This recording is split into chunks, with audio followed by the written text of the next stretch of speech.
So most internet experts will tell you that cohabbing is wrong and can't be done under any circumstance. But I am a real life expert, not an internet expert, and I'm going to tell you how you can do that. The key with cohabbing any geckos is to put them in a brand new enclosure and have enough visual barriers for them to not be in constant sight of each other. If they're forced to be next to each other or to see each other all the time, that triggers nervousness in them, and that's just not going to help them thrive, and then that can cause conflicts. If you do it properly, you could actually do it to a point that they will actually hang out with each other, and a lot of our breeder animals that stay together will actually always be in the same hide with each other, or they'll be hanging out with each other. Common sense will tell you if they didn't like each other, they wouldn't be with each other, right? Here is a couple tips that I can give you. Once you set up your brand new enclosure, you want to make sure that none of the things in here have the scent of any of the particular geckos. Now, of course, this is a breeding setup, and this is why I use egg crates and, you know, these styrofoam containers, because this is how we maximize our breeding efforts, and because it is a business, we want to meet the animal's requirements but keep it at a low cost. Instead of doing egg crates, you could do cork bark, you could do fake plants or real plants, or you could do a various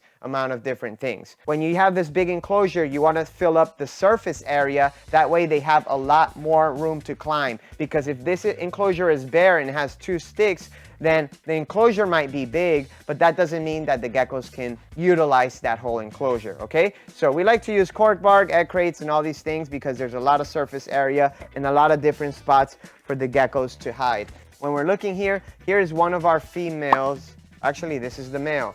So this is one of our males that is inside of the enclosure. And he is hiding in one cork, and you can see some of the other females are hiding in the other. When I'm looking at animals that I'm putting together or that I'm thinking of cohabbing, I want to make sure that all the animals are about of the same size. Another thing to take in consideration is the time that you're going to pair these animals together. Now, gargoyle geckos in particular, and a lot of the other New Caledonian geckos, they're gonna do better when you pair them up in the cooler time period in the winter, or when they're the least active.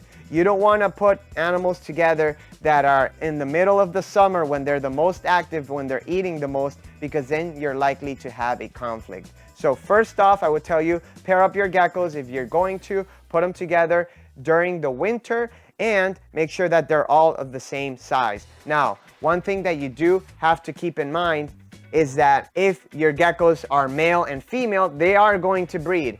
Now, you never ever want to put 2 males together because they will fight. If you put 2 females together, that is totally fine. They could live together perfectly fine, but like anything else with any animals that you put together, you always want to keep a good eye on them. You can't just put them together and forget about them. You constantly have to monitor them and make sure that they are not going to be tearing each other apart. Because even animals that are together for a long time can out of nowhere just not like each other anymore, kind of like you with some of your old friends, and they could decide that, you know what, this is not my person, and they have a conflict. So always keep an eye on your animals, all right? Introducing the Mystery Box 2.0. This is a concept I've been thinking about for a very, very long time, and these are gonna be little boxes that we ship out to you guys, and what you see here are 4 different breeders of mine, in this case of our gargoyle geckos, and inside each mystery box is a baby from any of these 4 gargoyle geckos. Here we have Georgie, which is a yellow-based gargoyle gecko. Here we have Red Rage, one of my craziest red striped animals. Here we have Kirby, one of the best pink striped animals I have. And lastly, we have Vanilla Ice. Vanilla Ice is one of my geckos that is the most unique. Him and White Bar are my 2 amelanistic or hypo gargoyle geckos, whatever you want to call it. And we will be releasing a few of them through our little mystery boxes here. Get very excited because there is news coming about this project very soon, and I can't wait to share it with you guys. So just wanted to introduce you to the Mystery Box 2.0. You can order now on our website. So I'm going to put this guy back, and I'm going to show you another one of the females here. So there is one and there is another one. You can see that each female is actually in a different hiding spot. And that specifically with gargoyles is important because they are a little bit rougher when it comes to breeding and when it comes to hanging out together, right?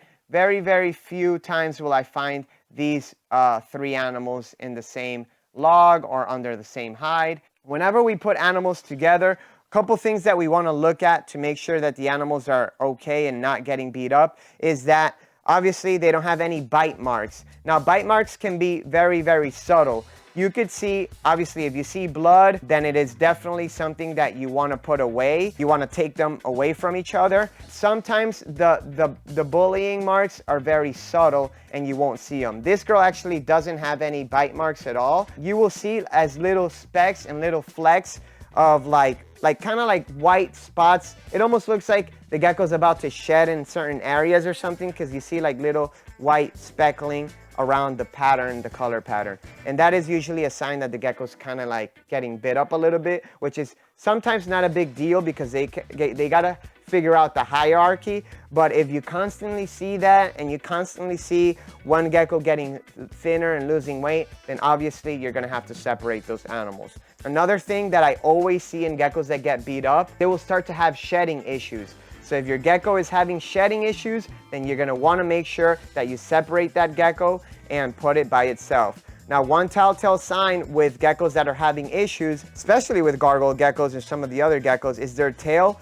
will start to kink up. Now, if it's a first-time animal, sometimes, you know, the high stress can cause that. So it doesn't necessarily mean you have to, you know, separate them, but I would highly advise to keep a close eye on them if you see one of their tails starting to kink up or get a little bit wavy. Like I said, first time animals that are introduced to each other could go through a little bit of a uncomfortable period. They will start to get along with each other thereon after when they figure out the hierarchy. Gargoyle geckos are particularly a little bit more kind of like territorial than crested geckos. Crested geckos are a little easier to maintain together. So if we go over here to this enclosure, I'm going to show you a group of crested geckos. Look at this, come over here. You can see when I look, honest to God, this was just a random enclosure I picked out and I opened up, and you can see that the three crested geckos are sleeping together.